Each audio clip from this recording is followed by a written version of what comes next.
Good evening, everybody. I became a homeowner at Raintree in 1977, and I've lived off and on in Culver City for 17 years. And like you, I love living in Culver City. And one of the things I love about Culver City is the citizen involvement that you get, like we have here tonight. Each of us are going to bring some different skills and strengths to this particular position. Let me tell you about what I think makes me unique and would add to and complement the City Council. One is my experience that I've had. I'm the only candidate that's currently working in local government and has had significant local government experience. I understand local government issues. I know how government works and sometimes how it doesn't work. I've also had the experience of going after grants. In my current position with the City of Los Angeles, I try to go after federal, state, foundation funding. We need new sources of revenue in Culver City. And that's one of the things that I think I can bring to this particular position, is going out and finding new sources of funding. Also, though, one of the things that we do is look at public-private partnerships, being able to leverage those small resources that we have and funds that we have with business, with foundations, with other government agencies, so we can maintain the high level of services we have. The other thing I offer is the contacts I've had. I've worked as Director of Federal Relations for the City of Los Angeles with our 14 members of the congressional delegation and our 2 U.S. senators. Also worked as Chief of Staff for former Congresswoman Diane Watson. And in fact, when I was on her staff, I worked with Councilman Albert Vera when we had the situation with the hillside problems up in the crest, and we're able to get FEMA out here so that we could open up the roads for emergency vehicles here. I believe I can be an effective advocate for Culver City with our elected officials here. My motto is listening to your concerns and responding to your needs, and I pledge to do that if you elect me. Thank you very much.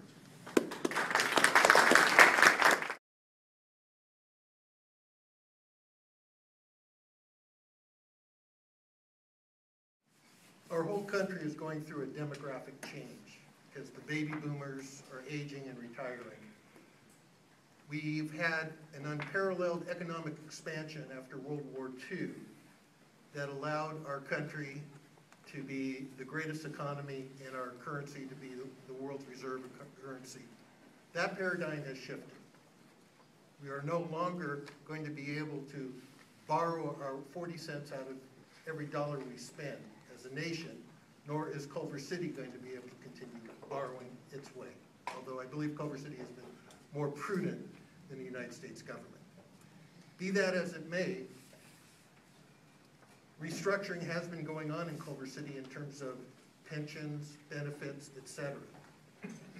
And in fact, every community, every city is almost like General Motors. There's legacy costs that are tremendous. In San Diego, a huge amount of their budget is going to pay six-figure pensions, and they're facing difficulties such as doing roads, etc.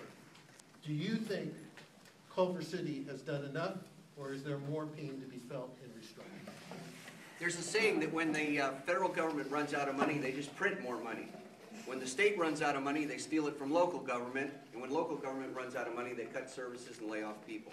It's how true that's happened now. I think the council's acted very responsibly in trying to address these issues with the cuts that they've been making. Yes, we don't know what the future's going to hold for us. It looks like we're going to be in for a downturn in the economy for quite some time before it rebounds. We may have to address those issues, and I think the council's prepared to do those in a way, as my other candidates have talked about, that we don't lose our good staff people to other cities, or that we make drastic cuts in the level of services that we all come to expect. That's what I think I bring to this, is the fact that I go after new sources of money, federal money, state money, foundation money, so that we can actually leverage the scarce resources we have here to go after new sources of money and do more with less. That's what I hope to bring to the council. Thank you. Okay. What do you believe are the top 3 issues that the city of Culver City will be facing in the next 2 years? In terms of what the impact is going to be for us. So it's going to be with us for some time to do that. While on the one hand, we want to make sure that development goes forward on the projects that we've waited so long for that are sitting there. On the other hand, we want to make sure that when we do development, it's done in a smart way so it doesn't have an incursion in the neighborhoods, and we're able to maintain the integrity of our neighborhoods. So parking is a big issue, traffic is another big issue, public transportation. Being able to maintain the level of services, again, make sure that we don't cut out things like the arts, that we can have services and we find new sources of financing to be able to fund them. The other one that I would like to talk about is what I call vision, about, and maybe you'll hear more about this in my closing, but the idea that we really need to define what it is that we want Culver City to become in the future. What is this particular idea? We've been heart of Screenland. How do we build upon that to create something that attracts business and people here to Culver City and allows us to maintain the quality of life that we like? Weissman, and then we'll go. A lot of people have written me questions regarding the oil fields and what Culver City can do to monitor their growth and operation. Even though a large portion of the oil fields are outside of the boundaries of Culver City, modern oil drilling technology is not strictly going down, it's going horizontal through fracking and things like that. And it could have an effect on people's homes. What is in place and what do you recommend should be in place so that Culver City can be proactive in attempting to prevent the oil fields from negatively affecting the quality of life in Culver City? Well, I've done some walking up in the crest. I wanted to get it out of the way because, you know, these legs get tired at the end of the campaign. So I started out in the crest, and the number one issue that I heard from you was about the problems with DXP and the oil drilling. In fact, it's going on. The people are complaining about not only the settlement that's going on in their houses that's happening as a result of it, but we've got an active, you know, earthquake fault that's there. We've got issues pertaining to, I talked to one woman who's telling me about the fact that they ran a sewer line with it, and that's created problems also as a result with some of the drilling. So you're very much concerned about this particular issue of what's going on up there with that.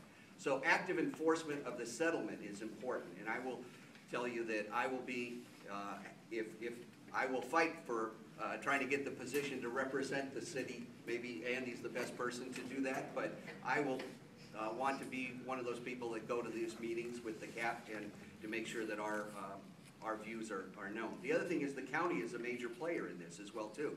So I'm going to be pushing our supervisor, Mark Ridley Thomas, who came out and has supported my campaign. I'm going to go to him and make sure that the county is there along with us, because we need to do this in conjunction with the other folks that are involved in the settlement agreement.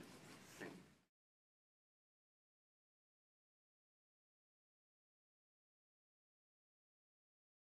you. With you, Mr. Clarke, this is a question from the audience. It has many subparts.